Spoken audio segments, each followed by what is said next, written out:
নমস্কাৰ বন্ধু বান্ধৱীসকল পুনৰবাৰ আন এটা ভিডিঅ'লৈ আপোনালোক সকলোকে স্বাগতম জনালোঁ বহুতেই সুধি আছিল যে এমপ্লয়মেণ্ট এক্সচেঞ্জ ৰেজিষ্ট্ৰেশ্যন যেটো নেকি আপোনালোকৰ মেছেজ আহিছে যে আপোনালোকৰ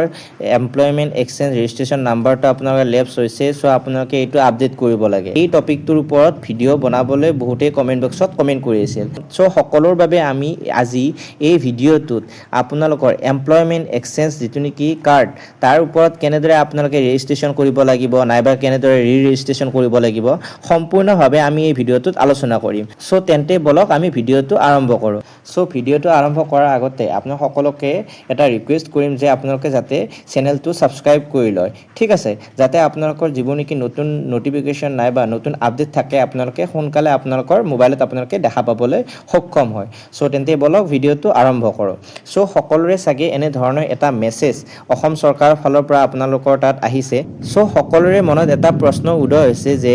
এমপ্লয়মেণ্ট এক্সচেঞ্জ ৰেজিষ্ট্ৰেশ্যন আমি নতুনকৈ কৰিব লাগিব নেকি নে আমি নতুন আপডেট কিবা কৰিব লাগিব সো বলক ভিডিঅ'টোত আমি সম্পূৰ্ণভাৱে আলোচনা কৰিম প্ৰথমতে আপোনালোকে সেৱা সেতু পৰ্টেলটোত আপোনালোকে ওপেন কৰিব লাগিব সো প্ৰথমতে আপোনালোকে সেৱা সেতু আসাম আপোনালোকে পৰ্টেলটোত আপোনালোকে ক্লিক কৰি আপোনালোকে এই ৱেবছাইটত আপোনালোকে যাব লাগিব যেতিয়া আপোনালোকে তাত আপোনালোকে অপচনটো ক্লিক কৰিব আপোনালোকে এনেদৰে আপোনালোকে এটা সেৱা সেতু পৰ্টেলত আপোনালোকে আহি পাব য'ত আপোনালোকৰ এনে ধৰণে এটা ইন্টাৰফেস আপোনালোকে দেখা পাব আৰু তাত আপোনালোকে য'ত আপোনালোকে সাৰ্চ অপচনটো আছে ইয়াত আপোনালোকে ৰেজিষ্ট্ৰেশ্যন বুলি আপোনালোকে ক্লিক কৰিব লাগিব তাৰ পিছত আপোনালোকে দেখা পাব যে registration of employment seeker in employment exchange বুলি আপোনালোকে ইয়াত এটা অপচন আহিব তাত আপোনালোকে প্ৰথমতে ক্লিক কৰিব লাগিব আৰু ক্লিক কৰাৰ লগে লগে আপোনালোকে এটা পেজত আপোনালোকে যাই পাব য'ত আপোনালোকে দেখা পাব ইয়াত আপোনালোকৰ অপচন আপোনালোকে দেখা পাইছে যে এপ্লাই উইথ আদাৰ এপ্লাই উইদাউট আদাৰ তাৰ পিছত আপোনালোকে এনে ধৰণৰ অপচনবোৰ পাব ঠিক আছে সো আপোনালোকে ইয়াত আপোনালোকে অপচন এ নাইবা আপোনালোকে ফাৰ্স্ট অপচনটোত আপোনালোকে এপ্লাই উইথ আদাৰত আপোনালোকে ক্লিক কৰিব লাগিব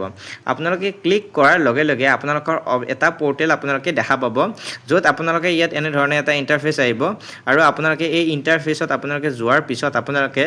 দেখা পাব যে লিখা আছে application for registration of employment seeker and employment exchange ঠিক আছে ইয়াত আপোনালোকে যদি ইনষ্ট্ৰাকচনখনি পঢ়িব বিচাৰে আপোনালোকে পঢ়িব পাৰিব ঠিক আছে আৰু আপোনালোকে কেনে ধৰণৰ ফিজ হ'ব কেনে ধৰণে আপোনালোকে এপ্লাই কৰিব পাৰিব হেতু আপোনালোকে ইয়াত দেখা পাব ঠিক আছে সো আপোনালোকে শিখলৈ যাওতে আপোনালোকে ইয়াত দেখা পাব এটা আপোনালোকৰ ডিক্লেয়াৰ ঠিক আছে ডিক্লেয়াৰ কৰাৰ পিছত আপোনালোকে আধাৰ কাৰ্ডৰ নম্বৰটো আপোনালোকৰ যেটো আধাৰ কাৰ্ডৰ নম্বৰ হয় হেতু আপোনালোকে ইয়াত দিব তাৰ পিছত আপোনালোকে যেটো নেকি ফুল নেম হয় ঠিক আছে সেই ফুল নেমটো আপোনালোকে ইয়াত এন্টাৰ কৰিব ঠিক আছে এন্টাৰ কৰাৰ পিছত আপোনালোকে ভেৰিফাই আধাৰ নামৰ অপচনটোত আপোনালোকে ক্লিক কৰিলে আপোনালোকৰ এটা ওটিপি আহিব আপোনালোকৰ মোবাইলত আপোনালোকৰ এটা ওটিপি আহিব সেই ওটিপিটো আপোনালোকে যেতিয়া নেকি ইয়াত এন্টাৰ কৰিব তাৰ পিছত আপোনালোকে ভেৰিফাই অপচনটোত ভেৰিফাই কৰাৰ লগে লগে আপোনালোকৰ এনে ধৰণৰ এটা ইন্টাৰফেস আপোনালোকে দেখা পাব ঠিক আছে ইয়াত আপোনালোকে লিখা থাকিব যে প্লিজ এন্টাৰ ৰেজিষ্ট্ৰেশ্যন নাইবা ৰেজিষ্ট্ৰেশ্যন নাম্বাৰ কাৰেক্টলি ঠিক আছে ৰেজিষ্ট্ৰেশ্যন নাম্বাৰটো আপোনালোকে এন্টাৰ কৰাৰ লগে লগে আপোনালোকে ইয়াত গেট ডাটা অপচনটোত আপোনালোকে যাব পাৰিব তাত আপোনালোকে দেখা পাব আপোনালোকৰ গোটেই ডিটেইলছখিনি ঠিক আছে ইয়াত আপোনালোকে গোটেই ডিটেইলছখিনি আপোনালোকে দেখা পাব ঠিক আছে সো এতিয়া আপোনালোকে এই গোটেইখিনি ডিটেইলছখিনি পোৱাৰ পিছত তাৰ পিছত আপোনালোকৰ তলত আপোনালোকে অপচন দেখা পাব যে ইন্টাৰ ডিস্ট্ৰিক্ট ট্ৰান্সফাৰ আপডেট নাইবা আপোনালোকৰ প্ৰফাইল আপডেট নাইবা কোৱালিফিকেশ্যন আপডেট নাইবা আপোনালোকৰ আপডেট এমপ্লয়মেণ্ট ষ্টেটাছ ঠিক আছে যিকোনো এটা অপচনত গৈ আপোনালোকে আপোনালোকৰ যিখিনি কাম আছে সেইখিনি কৰিব পাৰিব মই এতিয়া আপোনালোকৰ প্ৰফাইল আপডেটত আহি আপোনালোকক দেখাব বিচাৰিম যে ইয়াত আপোনালোকে প্ৰফাইলটোত আপোনালোকে এনে ধৰণে আপোনালোকে গোটেইখিনি দেখা পাব তাৰ পিছত আপোনালোকে গোটেইখিনি আপডেট কৰাৰ পিছত সেভ কৰি আপোনালোকে নেক্সট কৰাৰ পিছত আপোনালোকৰ গোটেই এপ্লিকেশ্যন নাইবা ৰেজিষ্ট্ৰেশ্যন আপোনালোকৰ কামটো সম্পূৰ্ণ হ'ব বাট আপোনালোকৰ ইয়াত এটা ইম্পৰ্টেণ্ট কথা হ'ল যিসকলৰ এমপ্লয়মেণ্ট এক্সচেঞ্জৰ ৰিনিউৱেল ডেট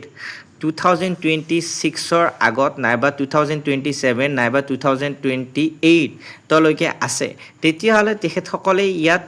নতুনকৈ আপডেট নকৰিলেও হ'ব আৰু যিসকলৰ ৰিনিউৱেল ডেট শেষ হৈছে তেখেতসকলে ইয়াত আপোনালোকে আপডেট কৰিব পাৰে আৰু যিসকলে ভাবিছে যদি আপোনালোকে ভাবিছে যে মোৰ জবৰ নাইবা কিছুমান নতুন আপডেট কৰিব লগা আছে তেতিয়াহলে আপোনালোকে ইয়াত আপডেট কৰিব পাৰিব ঠিক আছে আপোনালোকে এনে ধৰণে আপোনালোকে প্ৰফাইলটো আপোনালোকে সেৱা সেতু ওপেন কৰি আপোনালোকে তাত গৈ আপোনালোকে এপ্লাই কৰিব পাৰিব কিন্তু এতিয়া সকলো এটাই কোৱেশ্চন হৈছিল যে যদি আমি আপডেট কৰিব নালাগে আমাৰ এতিয়া ৰিনিউৱেল ডেট শেষো হোৱা নাই তেতিয়াহ'লে আমাৰ তাত এই মেছেজটো আহিল কিয় সো তাৰ বাবে মই আপোনালোক সকলোকে ক'ব বিচাৰিম যে এই মেছেজটো যোৱাৰ এটা কাৰণ হৈছে যে অসম গভৰ্ণমেণ্ট নাইবা আসাম আপোনালোকৰ গভৰ্ণমেণ্টে বহু এনে ধৰণৰ জবৰ ভেকেন্সি ওলাই আছে সো সেই ভেকেন্সিবোৰৰ বাবে এটা ইম্পৰ্টেণ্ট ডকুমেণ্টছ হৈছে এমপ্লয়মেণ্ট এক্সচেঞ্জ সো নতুন যিবোৰ ছাত্ৰ ছাত্ৰী আছে নাইবা নতুনকৈ যিসকলে গ্ৰেজুৱেশ্যন কমপ্লিট কৰিছে নাইবা নতুন কোৱালিফিকেশ্যন এটা একুৱায়াৰ কৰিছে তেখেতসকলে এতিয়ালৈ চাগে জ্ঞাত নহয় যে তেখেতসকলে এমপ্লয়মেণ্ট এক্সচেঞ্জ তেখেতসকলে বনাব লাগিব নাইবা যিসকলৰ ৰিনিউৱেল ডেট পাৰ হৈ গৈছে তেখেতসকলে চাগে এতিয়ালৈকে সেই বস্তুটোৰ ওপৰত গুৰুত্ব দিয়া নাই নাইবা এই এক্সামৰ আগতে যাতে চৰকাৰে আপোনালোকক এৱেৰ কৰিব পাৰে যে এক্সামৰ অহাৰ আগতে আপোনালোকে যাতে এইবোৰ ঠিক কৰি লয় সেইবাবে আপোনালোকৰ এই মেছেজটো নাইবা আপোনালোকৰ যিটো নেকি আপডেট মেছেজটো ৰেজিষ্ট্ৰেশ্যনৰ মেছেজটো আপোনালোকৰ সকলোৰে মোবাইলত আপোনালোকে দেখা পাইছে সো এইটো ইমান ডাঙৰ কথা নহয় সো আপোনালোকে যদি আপোনালোকৰ ৰেজিষ্ট্ৰেশ্যন কৰিব লগা বস্তু আছে নাইবা আপোনালোকৰ আপডেট কৰিব লগা বস্তু আছে তেতিয়াহ'লে আপডেট কৰিব পাৰিব আৰু যিসকলৰ আপোনালোকে ৰিনিউৱেল ডেট শেষ হৈছে তেখেতসকলেতো আপডেট কৰিবই লাগিব কিন্তু যিসকলৰ ৰিনিউৱেল ডেট আছে তেখেতসকলে ইয়াত আপডেট নকৰিলেও আপোনালোকৰ হ'ব ঠিক আছে সো এই ভিডিঅ'টো বনাৰ এইটোৱে এটা উদ্দেশ্য আছিল সো আপোনালোকে যাতে নেকি এই ভিডিঅ'টোৰ পৰা সম্পূৰ্ণভাৱে আপোনালোকে গোটেইখিনি বস্তু বুজি পায় ঠিক আছে সো আজিলৈ ইমানেই যদি ভিডিঅ'টো ভাল পালে এটা লাইক আৰু এটা ছাবস্ক্ৰাইব কৰি দিব ধন্যবাদ